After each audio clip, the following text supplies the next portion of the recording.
பார்க்க போகிறது restaurant style veg biryani. வாங்க எப்படி செய்யறதுன்னு பார்க்கலாம். இது செய்யறதுக்காக நான் இன்னைக்கு சீரக சம்பா ரைஸ் எடுத்திருக்கேன். இது 3 கப் அளவு எடுத்திருக்கேன். இது 20 நிமிஷம் தண்ணியில் ஊற வச்சு தண்ணி இல்லாமல் சுத்தமாக வடிகட்டி எடுத்து வச்சுக்கலாம். இப்போ நேராக ப்ரிப்ரேஷன் போயிடலாம். ஃபஸ்ட்டு 1 டேபிள் ஸ்பூன் அளவு நெய் சேர்த்துக்கலாம்.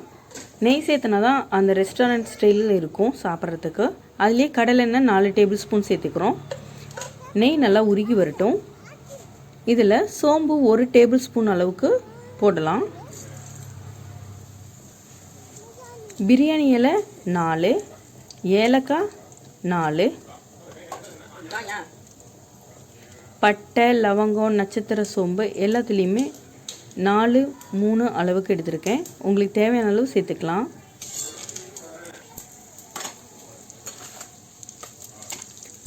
இது நல்லா பொரிஞ்சு வருது. இதில் பெரிய வெங்காயம் 2 நீட்ட வாக்கில் கட் பண்ணி போட்டிருக்கேன். இதையும் நல்லா கிளறி விட்டுக்கோங்க. இதோட பச்சை மிளகாய் சேர்த்துறப்ப அந்த ஸ்மெல் நல்லாயிருக்கும் பிரியாணிக்கு. அதனால் 3 பச்சை மிளகாய் சேர்த்துருக்கேன். இதில் புதினா பொடியாக கட் பண்ணிக்கோங்க 1 கப் அளவு. அதே மாதிரி கொத்தமல்லி தழை 1 கப் அளவு பொடியாக நறுக்குனது அதையும் சேர்த்து இதோட நல்லா கிளறி விட்டுக்கலாம். பாருங்கள், இந்த மாதிரி நல்லா கிளறி விட்டாச்சு. இதுக்கு அடுத்து இதில் இஞ்சி பூண்டு பேஸ்ட் 1 டேபிள் ஸ்பூன் அளவுக்கு நம்ம சேர்த்துக்கலாம்.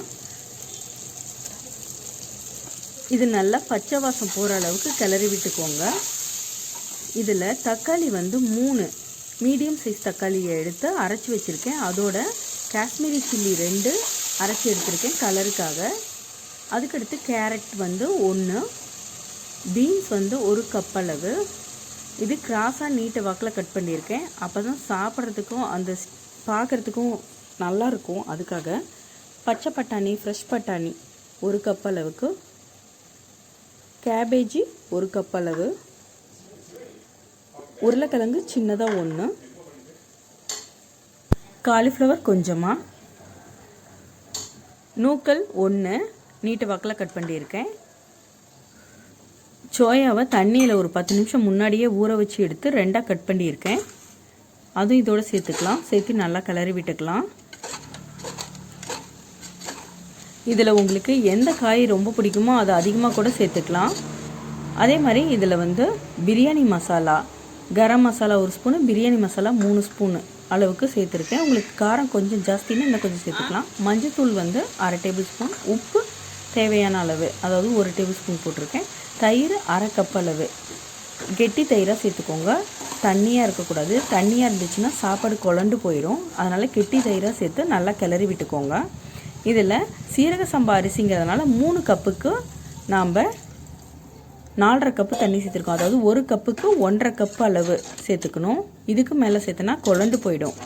எப்பயுமே சீரக சம்பாவுக்கு 1 கப்புக்கு 1.5 கப்பு தண்ணி. இது தண்ணி நல்லா கொதித்து வரட்டும். இப்போ அரிசி நாம் போட்டு நல்லா கிளறி விட்டுக்கலாம். நான் ஏற்கனவே பிரியாணி மசாலா எப்படி செய்கிறதுன்னு வீடியோ போட்டிருக்கேன். அந்த பிரியாணி மசாலாவை லாஸ்ட்டாக நம்ம 1 ஸ்பூன் இதில் சேர்த்திக்க போகிறோம். அதுக்கடுத்து நெய் 1 ஸ்பூனு. இது சாப்பாடு உதிரியாக வர்றதுக்காக சேர்த்திக்கலாம். இதில் ஆயில் கூட சேர்த்திக்கலாம் நெய்க்கு பதிலாக. தண்ணி 70% கம்மியான பிறகு நம்ம தம் போட்டுக்கலாம். சாப்பாடு ஒரு மாதிரி கொலன்னு ஆகிடும். அதனால் நீங்கள் ஆயில் கூட சேர்த்துக்கலாம் 1 ஸ்பூனு. அதுக்கப்புறம் 7 நிமிஷம் இது தம் போட போகிறோம். இதுக்கு அதிகமாக இதை விட்டாலும் அடி பிடிச்சிரும். 7 நிமிஷம் கரெக்டாக ஆகிடுச்சு. இப்போ பாருங்கள், சாப்பாடு நான் ஓப்பன் பண்ணி காட்டுறேன். பாருங்கள், தண்ணி இல்லாமல் எந்த அளவுக்கு உதிரியாக இருக்குன்னு. இது பாருங்கள், ஓப்பன் பண்ணோன்னே எவ்வளோ சூப்பரான ஸ்மெல்லோட எவ்வளோ உதிரியாக சாப்பாடு வந்திருக்குன்னு. இந்த மாதிரி மெத்தடில் நீங்களும் ட்ரை பண்ணி பாருங்கள். எம்மியான பிரியாணி ரெடி ஆயிடுச்சு. நீங்களே இதை வீட்டில் ட்ரை பண்ணி பாருங்கள். தேங்க்ஸ் ஃபார் வாட்சிங்.